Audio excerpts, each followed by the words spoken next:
రాహుల్ గాంధీ ఒక పెద్ద జోకర్. రాహుల్ గాంధీ వల్ల ఇండీ కూటమిలో అసలు యూనిటీ లేదు. ఇండీ కూటమి విషయంలో మన జరిగినటువంటి సభ ఏదైతే ఉందో ఆ సభలో ఈయన మాట్లాడేస్తున్నాడు. ఈయనే ఒక పెద్ద జోకు. అసలు ఈయన వల్లే కదా యూనిటీ లేదు ఇండీ కూటమిలో. అసలు పరిపక్వత లేనటువంటి రాజకీయ నాయకుడు ఎవరు? రాహుల్ గాంధీ.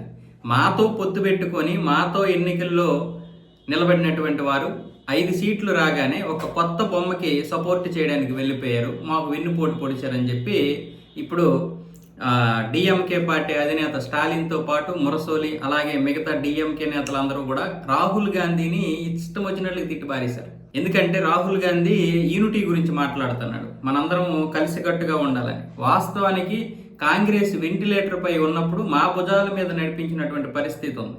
అలాంటి మా పార్టీని వదులుకొని కేవలం ఒక కొత్త బొమ్మ రాగానే స్వార్థం కోసం వెళ్ళిపోయారని చెప్పి టీవీకే పార్టీకి సపోర్ట్ చేసినటువంటి దీని గురించి కూడా మాట్లాడారు. మరి సొంత ఇండీ కూటమిలో ఉన్నటువంటి భాగస్వామ్య పార్టీలే ఇప్పుడు రాహుల్ గాంధీని జోకర్ అంటుంటే మనమంటే తప్పేముంది? ఇప్పుడు వీళ్ళే జోకర్ అంటున్నారు. ఎందుకు జోకర్ అంటున్నారో అందరికీ తెలిసిందే.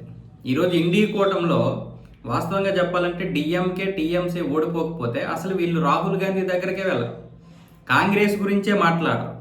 ఎందుకు మాట్లాడరంటే ఇండీ కూటమి అని చెప్పేసి 2024లో వీళ్ళు పార్లమెంట్ ఎన్నికలకు వెళ్ళినప్పుడు కాంగ్రెస్ ఏం చేసిందో చూశారు. కాంగ్రెస్ వల్లే మనకి ఈ గతి పెట్టిందని కూడా వాళ్ళు అనుకున్నారు.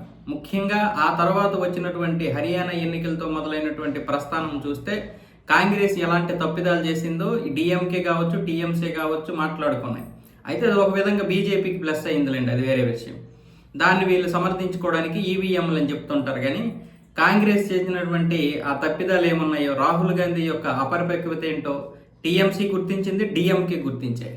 అందుకే ఇంక జీవితంలో నువ్వు మారవు, నీలాంటి వాడితో ఉంటే వేస్ట్ అన్న విధంగా వాళ్ళు ఎవరు కూడా కాంగ్రెస్ని దగ్గరికి రానివ్వలే. అయినా సరే డిఎంకే మాత్రం కాంగ్రెస్కి మేము క్యాబినెట్లోకి అయితే తీసుకోము కానీ ఎన్నో కొన్ని సీట్లు అయితే ఇస్తాం పోటీ చేయడానికి అంటే సరేలే, టీవీకి వైపు వెళ్ళకపోయినా మొత్తానికి డిఎంకే వైపు ఉంది. ఎందుకంటే ఎంపీలు ఉన్నారు కాబట్టి డిఎంకే వైపు ఉంది కాంగ్రెస్. కానీ గెలిచిన వెంటనే వెళ్ళిపోయింది. దాని గురించి ఇప్పుడు ఎందుకు డిస్కషన్ వచ్చిందంటే కాంగ్రెస్ వాళ్ళు చేస్తున్నటువంటి వ్యాఖ్యలు, ముఖ్యంగా రాహుల్ గాంధీ మనలోనే మనకు యూనిటీ లేదని పదే పదే చెప్పడాన్ని వాళ్ళు ఇది చేస్తున్నారంట. మనకి యూనిటీ లేదంటే నువ్వెలా వెళ్ళిపోయి మమ్మల్ని వదిలేసి, నువ్వు గెలవగానే ఒక కొత్త బొమ్మ వస్తే అంటే విజయ్ గురించి, నువ్వు విజయ్ పార్టీకి ఎలా వెళ్ళిపోయావు, ఎలా మద్దతు తెలుపుతావు, ఏ విధంగా యూనిటీ ఉంటుంది? రేపు పొద్దున్న ఇక్కడ నువ్వు వెన్నుపోటు పొడిచి కేంద్రంలో నీతో కలవమంటే ఎలా కలుస్తాం? అంతే కదా. డిఎంకే విషయంలో మనకి ఏంటంటే పక్కన పెడితే డిఎంకే కాంగ్రెస్ మాట్లాడుకున్న దాంట్లో కరెక్ట్గా మాట్లాడింది డిఎంకే. మరి దానికి రాహుల్ గాంధీ ఏ విధంగా మాట్లాడతాడు, ఏ విధంగా సమాధానం చెప్తాడు? ఇప్పుడు చెప్పాలి ఇప్పుడు రాహుల్ గాంధీ.